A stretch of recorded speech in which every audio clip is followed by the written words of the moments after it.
Welcome back. If you've just joined us, you're watching the news at 10 on Channels Television, coming to you live from Lagos. A reminder of our top stories. The national chairman of the All Progressives Congress, Adams Oshomole, rules out automatic ticket for returning members. Says party is for people with shared ideology. Whereabouts of Senator representing Kogi West, Dino Melaye, unknown after failing to appear before Kogi State Magistrate Court to answer charges bordering on alleged gun running. Coalition of civil society organizations released report on Ekiti governorship election, frowns on vote buying phenomenon and lack of budget for INEC 9 months to the general elections. And former cricketer Imran Khan claims victory in Pakistan's election amidst allegation of electoral fraud.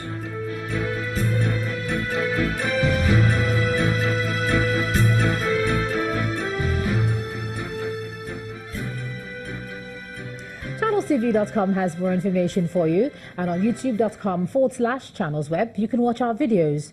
You can also watch us on your mobile device via your browser or download the Channels TV app for Android, iOS and Windows devices from their respective stores. Besides giving you access to news updates on the go, the Channels TV and Channels 24 app has an eyewitness feature that you can use to share pictures, videos or news of happenings around you. Just install the app, then tap and swipe to reveal the menu, and then follow the instructions. The Nigerian civil society says the Ekiti governorship election was marred by vote buying and selling. They made this known at the presentation of the 2018 Ekiti governorship election report in Abuja. They, however, commended INEC for successfully organizing the election, but are worried about the delay in budget passage for the Independent National Electoral Commission to conduct the 2019 polls. Our correspondent Terry Ikumi reports. The Ekiti governorship election may have come and gone, but the conversations surrounding the outcome of that election are still in the public domain. This coalition of civil society organizations in Nigeria who monitored the election is ready with its report. The issue of funding, the vote buying phenomenon. I think what happened in Ekiti was several-fold on several dimensional issues. One was, for the first time, I heard that monies were being transferred on electronic platform.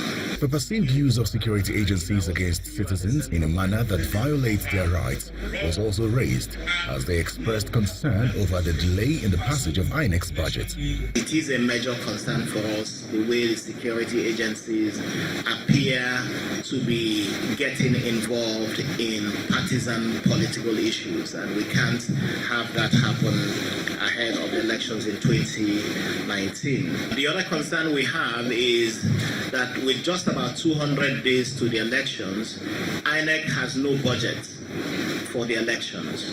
The National Assembly has adjourned until September 25th. Situation room. INEC's national commissioner who supervised the Ekiti election responds to the allegation that INEC officials stood back and did nothing while voters were induced. It's not within the perimeter which we have defined. It's about 200 meters away. And the moment the voter casts his vote, that is the end of the business between him and INEC. The INEC commissioner reacts to insinuations that INEC was denying the PDP access to information that will aid its legal team in its desire to legally challenge the results of the election. The legal team of the said party were in Ekiti, and they are working closely with the office. And the office itself have been instructed to make sure that at least they cooperate with them. What we just said was that they should be very, very careful, especially with their ballot papers. Beyond the Ekiti governorship election, which is passed, and looking to the forthcoming governorship election in Osun State, the coalition of civil society organizations wants INEC to be more transparent in e-collation of results, and that there should be moderate but efficient deployment of security agencies in a manner that will not lead to voter intimidation. Terry Ikumi, Channels Television News. Now let's take a look at the issue of elections and funds. And joining me live from Abuja is the Director, Ford Foundation West Africa, Innocent Chukwuma. Thanks a lot for joining us on the news at 10. Thank you for having me. Now, we're looking at two aspects of funding, the political parties and then INEC. Starting off with the political parties, civil society is gravely worried about vote buying and just the dimension it's taken in our politics. Does this report worry you as well?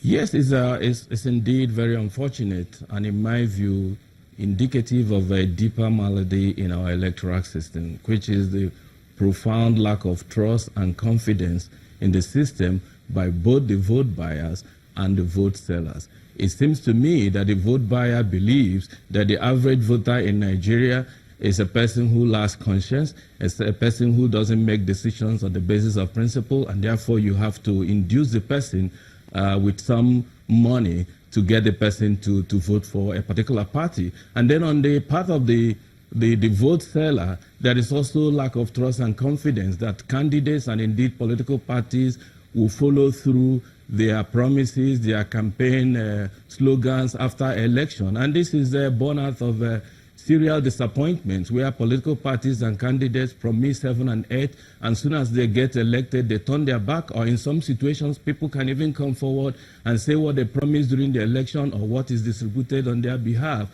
They did not see it or did not sign up on it. So if you are a voter who is watching all of this, you begin to develop what you might call a delayed, you essentially reject the whole notion of delayed gratification, which is that you can actually spend your time and resources, vote for a party or candidate, and hope that when they get into power, they will address the issues that you care about.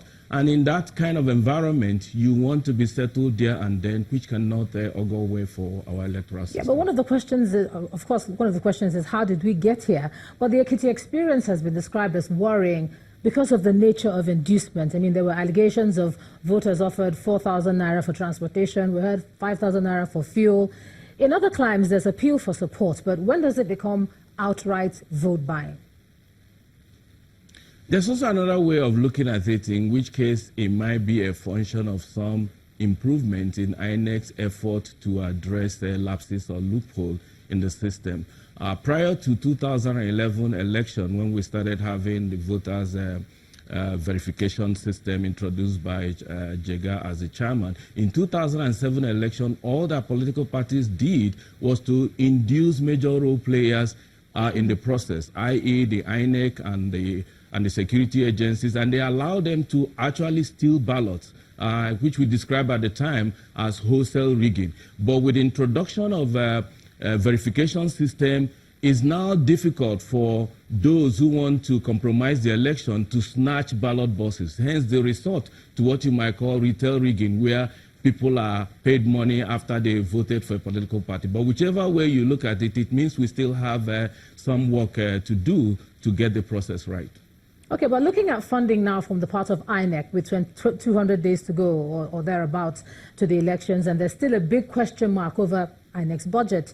What does this mean for logistics and execution of a H3 exercise? It's unfortunate that we're still dealing with issues about funding of INEC. One thought that with the Justice Uwe's electoral panel report ensuring that INEC, or recommending that INEC should be funded through the consolidated budget, which means once the money is appropriated, it should be released. And the government at the time accepted it.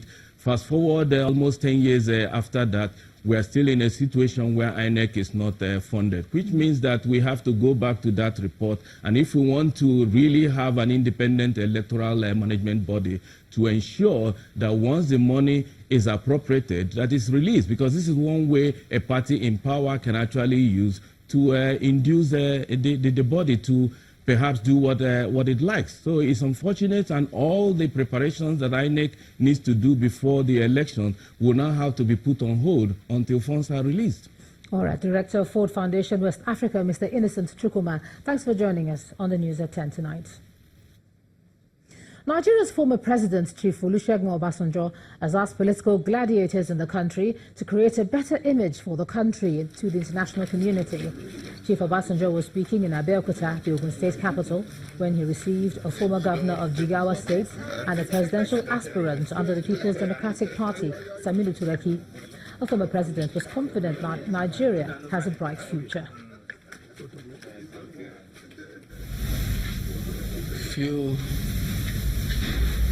embarrassed on a number of occasions. I came back yesterday. I was in Italy on the Como Lake, and we were discussing democracy. And then the story broke of what was happening in the Nigerian Senate. We are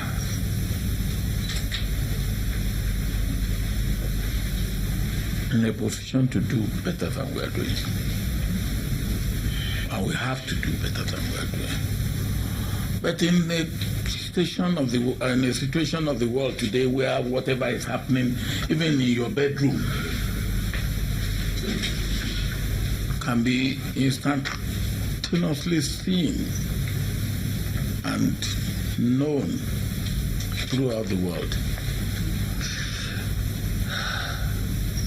We have to create a good image to the world. Let's cross over to Abuja now. Here's Makwe Ogun Yusuf. Makwe. Hello, Ejoma. It's good to see you. You too. The president is asking for increased regional cooperation among the nation's security agencies in order to effectively execute and win the fight against terrorism. President Muhammadu Buhari says his government will continue to show commitment towards strengthening the synergy with other African countries to address the security challenges in the Lake Chad Basin. President Buhari also pledged the federal government's commitment to training and retraining the nation's security personnel for optimal performance. He was speaking at the Armed Forces Command and Staff College, Jaji, a joint service institution established to train tactical and operational level officers. Nations cannot afford but work closely with each other in pursuit of their national interests. Even at the level of individuals and groups, the barriers have been broken. This has also brought in its wake an increase in international trade, commerce, as well as security cooperation. The numerous security challenges facing the world today are transborder in nature, involving actors in different sub-regions and regions. The West African sub-region and indeed the African continent are not immune to the negative impacts of globalization. To effectively combat the prevalent security threats demands that African countries continue to work together at all levels, including operational and tactical levels. Nigeria's President Muhammadu Buhari. Now to subnational matters, the Cross River State Governor Ben Ayade says he's not comfortable with the situation at the camp for fleeing Cameroonian refugees. The governor condemns in strong terms the spate of insecurity in the state in recent times, which he attributes to the influx of over 20,000 refugees from Cameroon into the state as a result of an ongoing crisis in their country. He says intelligence reports given to him show an ongoing recruitment of Nigerian youths into militancy at the IDP camps.